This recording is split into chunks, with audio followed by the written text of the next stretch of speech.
اور لوط کو ہم نے پیغمبر بنا کر بھیجا، پھر یاد کرو جب اس نے اپنی قوم سے کہا، کیا تم ایسے بے حیا ہو گئے ہو کہ وہ فحش کام کرتے ہو جو تم سے پہلے دنیا میں کسی نے نہیں کیا؟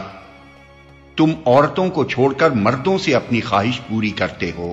حقیقت یہ ہے کہ تم بالکل ہی حد سے گزر جانے والے لوگ ہو۔ مگر اس کی قوم کا جواب اس کے سوا کچھ نہ تھا کہ نکالو ان لوگوں کو اپنی بستیوں سے، بڑے پاک باز بنتے ہیں یہ۔ آخر کار ہم نے لوط اور اس کے گھر والوں کو بجز اس کی بیوی کے جو پیچھے رہ جانے والوں میں تھی بچا کر نکال دیا، اور اس قوم پر برسائی ایک بارش۔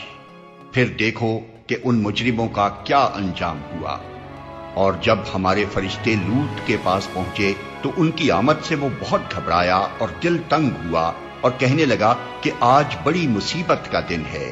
ان مہمانوں کا آنا تھا کہ اس کی قوم کے لوگ بے اختیار اس کے گھر کی طرف دوڑ پڑے۔ پہلے سے وہ ایسی ہی بدکاریوں کے خوگر تھے۔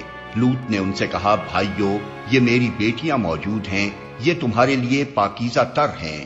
کچھ خدا کا خوف کرو اور میرے مہمانوں کے معاملے میں مجھے ذلیل نہ کرو۔ کیا تم میں کوئی بھلا آدمی نہیں؟ انہوں نے جواب دیا، تجھے تو معلوم ہی ہے کہ تیری بیٹیوں میں ہمارا کوئی حصہ نہیں ہے، اور تو یہ بھی جانتا ہے کہ ہم چاہتے کیا ہیں۔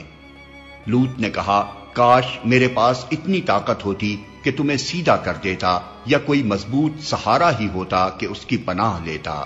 تب فرشتوں نے اس سے کہا کہ اے لوط، ہم تیرے رب کے بھیجے ہوئے فرشتے ہیں، یہ لوگ تیرا کچھ نہ بگاڑ سکیں گے، بس تو کچھ رات رہے، اپنے اہل و عیال کو لے کر نکل جا، اور دیکھو تم میں سے کوئی شخص پیچھے پلٹ کر نہ دیکھے، مگر تیری بیوی ساتھ نہیں جائے گی، کیونکہ اس پر بھی وہی کچھ گزرنے والا ہے جو ان لوگوں پر گزرنا ہے۔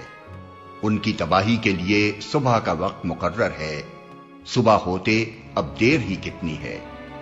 پھر جب ہمارے فیصلے کا وقت آ پہنچا تو ہم نے اس بستی کو تلپٹ کر دیا، اور اس پر پکی ہوئی مٹی کے پتھر تابڑ توڑ برسائے، جن میں سے ہر پتھر تیرے رب کے ہاں نشان زدہ تھا، اور ظالموں سے یہ سزا کچھ دور نہیں ہے۔